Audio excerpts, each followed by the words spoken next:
What you have just heard from Governor Maura Healey is a desperate, hour-long list of reasons and excuses for why she is failing the people of Massachusetts. A tone-deaf speech that ignored the headlines of our leading papers and the top concerns of our residents. Tonight, the governor presented a rosy picture of our Commonwealth, declaring unequivocally that the state of the Commonwealth is strong. However, her narrative fell far short of reality, obscuring critical challenges and ignoring pressing issues. Massachusetts faces a crisis of affordability, with an unsustainable cost of living driving a mass exodus of residents. Folks are not buying what Governor Healey is selling, and the proof is in the lived experiences of the residents of Massachusetts. This exodus is no accident. It is a direct result of one party led by entrenched Beacon Hill party bosses and their partners in the Healey-Driscoll administration. Transparency is being systematically undermined by an unaccountable legislature and an administration that routinely stonewalls the press and the public. Due to the mismanagement, denial of truth, and a hyper-partisan system of governance, the migrant crisis has escalated into a humanitarian emergency, draining critical resources and posing a serious threat to public safety. Since the Healey-Driscoll administration took office, Massachusetts has become increasingly unaffordable, driving families like mine to consider leaving in search of better opportunities. Our Commonwealth exists in two separate realities, one that benefits the wealthy and well-connected, and another where families are burdened by unaffordable mortgages, high rents, rising costs for goods, and a bleak job market. Massachusetts ranks 5th in the nation for residents leaving the state, a trend fueled by excessive taxes and overregulation. These policies stifle businesses, drive up costs, and ultimately land on the shoulders of hardworking families. Massachusetts owes its status as a national leader in innovation to the grit and ingenuity of residents, yet stifled by one of the most hostile businesses in the country, burdened with excessive taxes and regulations. In the last decade, Massachusetts Democrats have sharp taxes on and benefited from an explosion of revenue from casinos.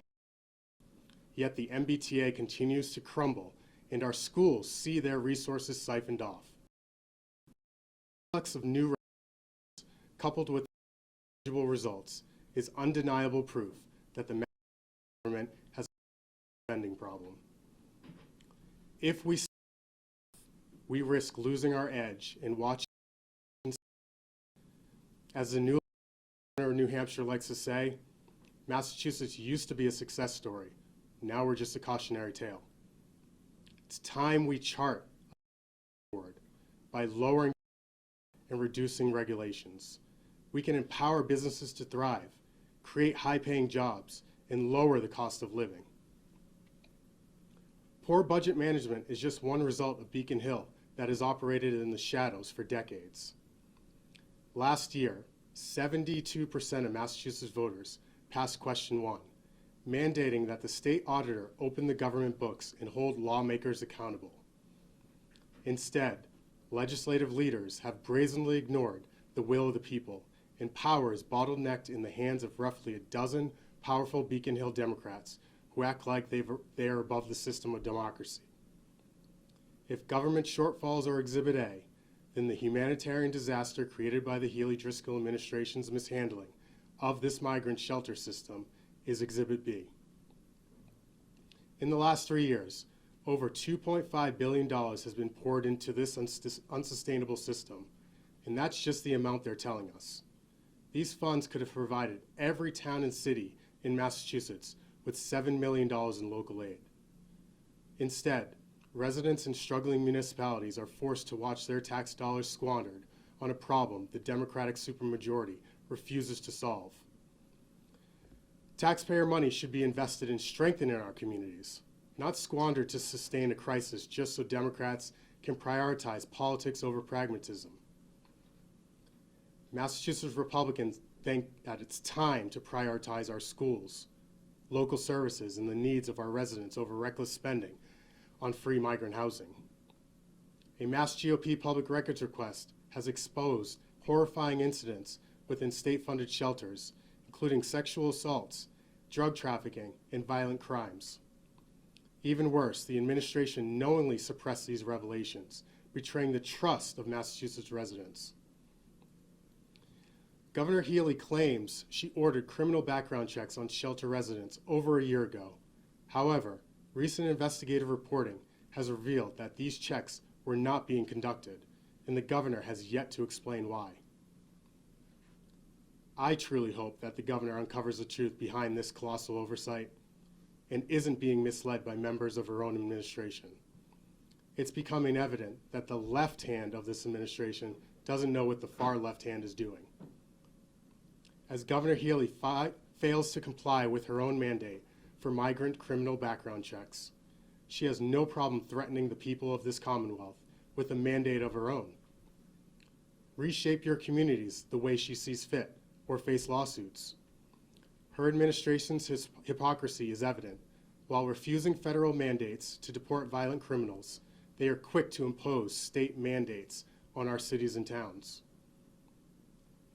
When the incoming administration called for states to assist in deporting violent, illegal criminals, Governor Healey dodged responsibility, claiming ignorance of what a sanctuary city is, despite praising them as Attorney General. This double standard sends a clear message to the people of Massachusetts. The governor is more focused on threatening lawsuits against municipalities than addressing critical issues like public safety. The hypocrisy is staggering. She defies federal mandates, but insists that municipalities comply with her own, regardless of the cost of consequences. Just as Republicans have offered common sense governance under Governors Weld, Cellucci, Swift, Romney, and Baker, our party in Massachusetts has sought to be a partner in common sense during Governor Healey's time in the corner office.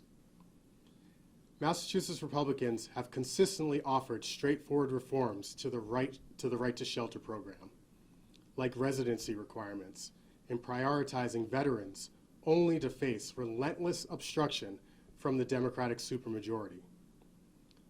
But the tide is turning. Following the special election of Republican Senator Peter Durant in 2023, the number of Democratic senators supporting shelter reform surged from 0 to 9, a clear sign that one-party rule is beginning to crumble under its own weight. And now we're seeing the Healey-Driscoll administration finally show openness to reforming the program.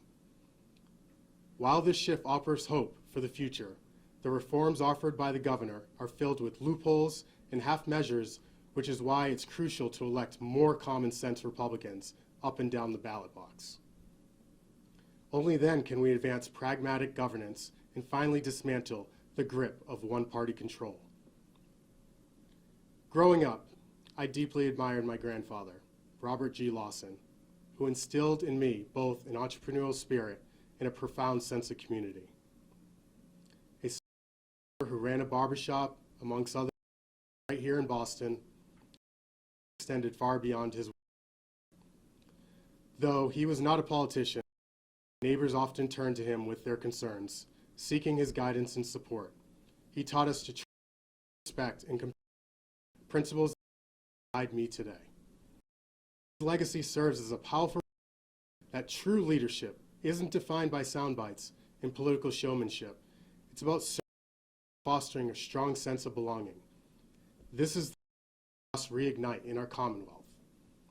Our Commonwealth deserves a government like my grandfather and the thousands of Massachusetts residents like him that work for the betterment of this community, not their own political interest. As we conclude this evening, I want to take a moment to recognize the contributions of a leader who, like my grandfather, was a pillar of his community. We recently lost a good friend in Joe Botash, a beloved husband, father, grandfather, and the select board chair in Wrentham. Joe served his community with distinction, and his legacy will inspire us in the years ahead. Joe loved Wrentham, and he loved our state, and I know he's looking down on us, rooting for our collective success. Massachusetts is at a crossroads. we face a critical decision: continue down a path of secrecy, mismanagement, and unaffordability, or chart a bold new course.